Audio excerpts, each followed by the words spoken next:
So, Avi. So this is a message for you and everybody in Jerusalem. Today, around this time, now 6 years ago, to the day, on the 2nd of September, on my way to Jerusalem, I was held up at the border.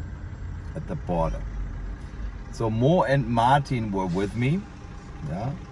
Martin Ben David Genske and Morris Wink. So they came into the country, and me, I was put after 1.5 hour security check with Dudu from Shin Bet. Went a night into prison and left the country, was put back onto a plane back to Germany, to Berlin. So I arrived there on the 3rd of September.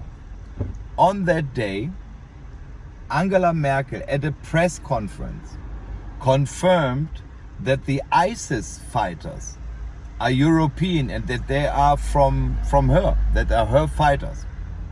And she was saying, all right, if somebody could write a paper on Pentecost.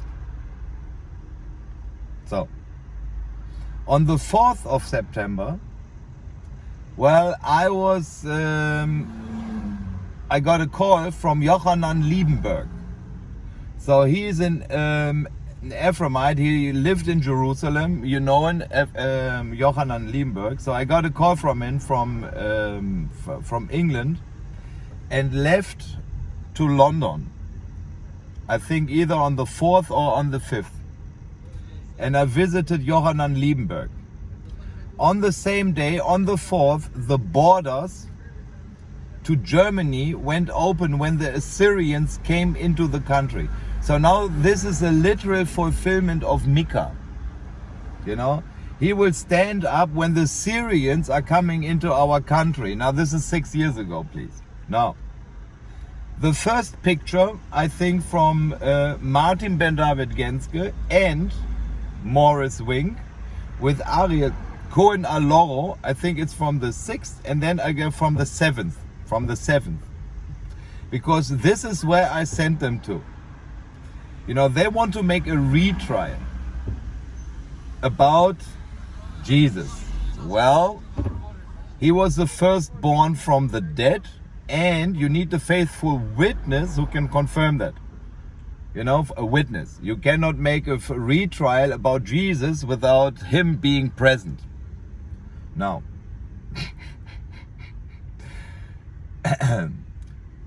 so as I told Jürgen Bühler very early in the year, on the 9th of March, I got this scared. I said, okay, Jesus is not coming, it will be Ephraim, according to the Torah. Now in real life it's Ulf Diebel. And it's quite miraculously how I came to this. So I wanted to clear this up like very quietly. Now, but instead of me transferring some stuff, no, Mo and Martin went a bit like totally off. Now, 6 years later, Ariel Cohen Aloro still waits for his $2 million. Now, in the meantime, Itzhak Ginsburg, all right, is like extremely involved in this story. And we have like some issues with the Chabad rabbi in Berlin and Düsseldorf and Frankfurt. Quite a lot of Chabad guys. And Moscow.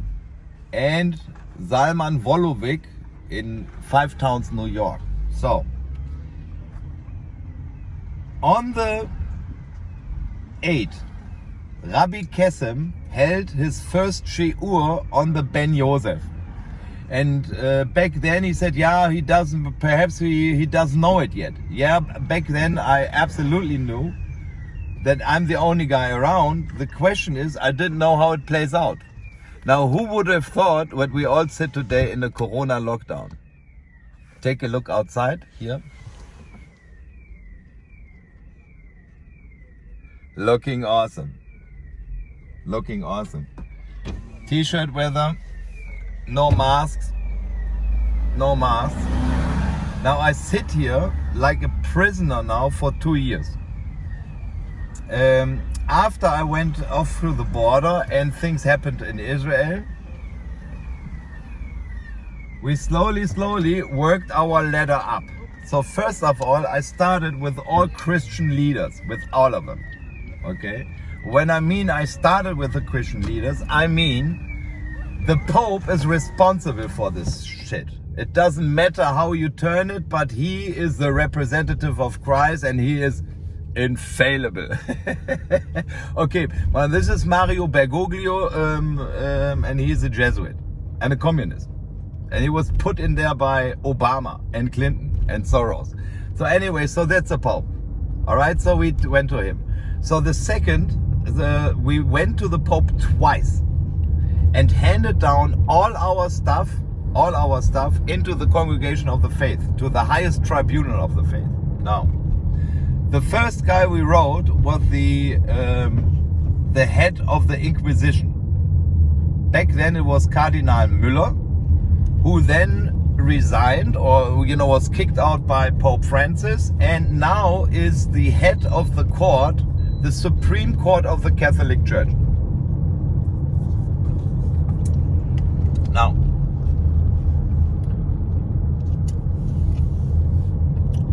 of course, I started first of all out, of course, with Jürgen Bühler from the International Christian Embassy and their little stuff, which calls in Germany, the Bund Freier Pfingstgemeinden, the Pentecostal covenant, blah blah stuff. Anyhow, so in Germany, these are only 52,500 people as of 1st January 2015. Now, in the meantime, 6 years later, they have like 60,000 people in Germany. Now, and they have like this weird theology about Jesus coming out of the clouds, and if you don't bow down to blah blah blah.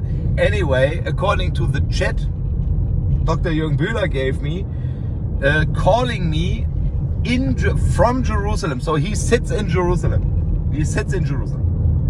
And because I told him something, he tells me that he accuses me of having a Jerusalem syndrome. You only can have in Jerusalem. So it would be very, very important, that the Rabbanut,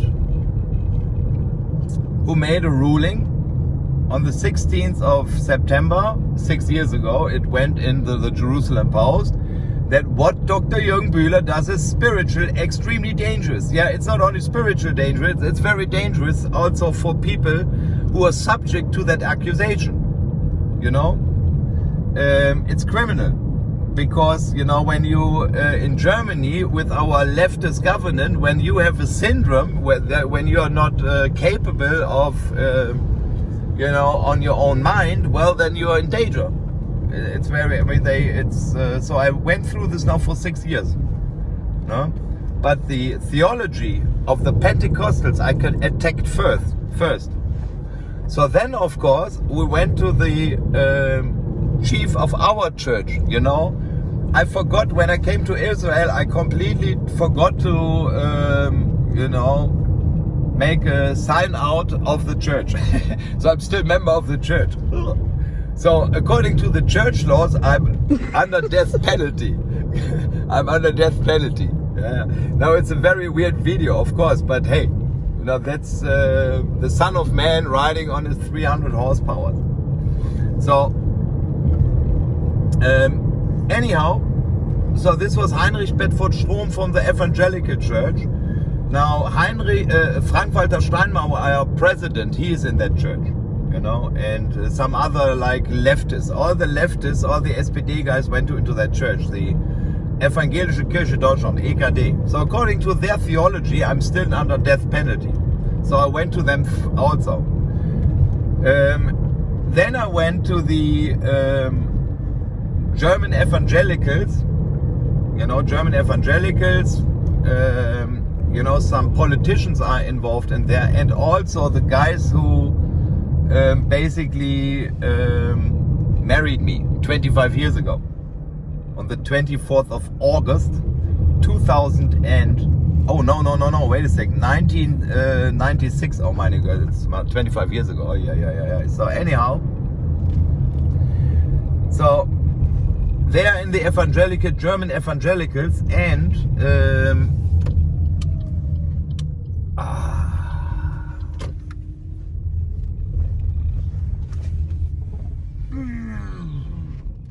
food. So the German evangelicals, and so some of the guys I was in contact with for the last 25 years, they are now in their main council, the head of the councils. So I went to them too. And then, of course, I sent at a later stage, papers to the Israeli High Court and, of course, to you guys.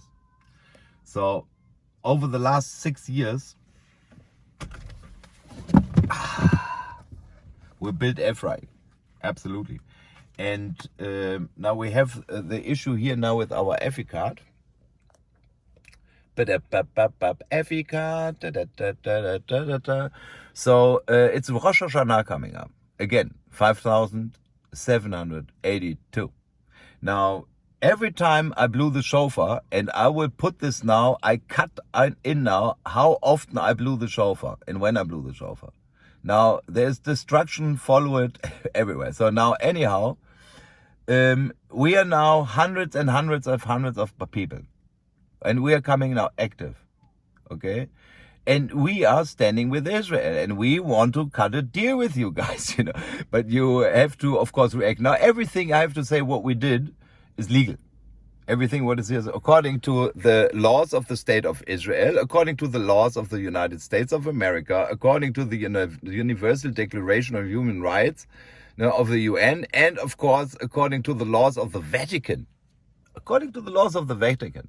Yeah, everything is said and done.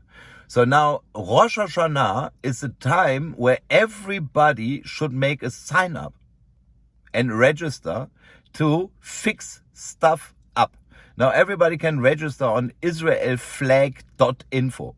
No? So this is right now the place where we start to completely systematically make a nice administration of our members and call the tribes together. Now it's time to set up a banner. So we thought, okay, israelflag.info is super cool.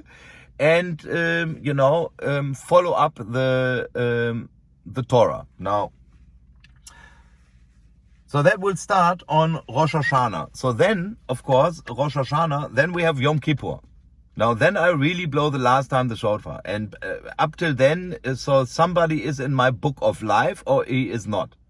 But then we have Sukkot. This will be for me 21 years that I handed over the premiere edition of The Word from Jerusalem to Ariel Sharon. So it's my creation. It went out now for 21 years all over the world.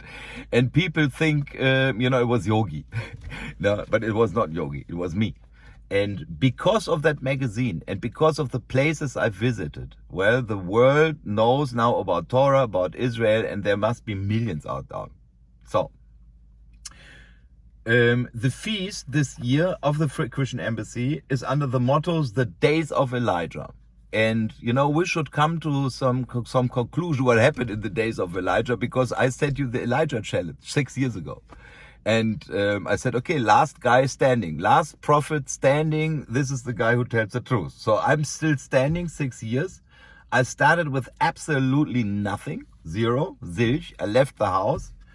And then the shofar blower made, in Cologne, I put on my residential address, but I never lived there. This is where the center is now of all the EFIs. And in the meantime, okay, this is the stuff. Now, so this is the places we definitely visited, Avi. So this is no joke. I told you in Jerusalem, you have Mr. Pizzaballa. He is now the patriarch of Jerusalem, Pizzaballa. So he is responsible to take out the heir, the inheritance. So that would be Jerusalem. This would be Jerusalem. Voll cool. So especially the Temple Mount, because it's the inheritance of David.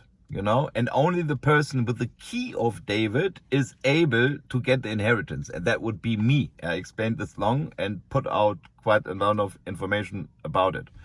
So the whole thing with the church is absolutely true.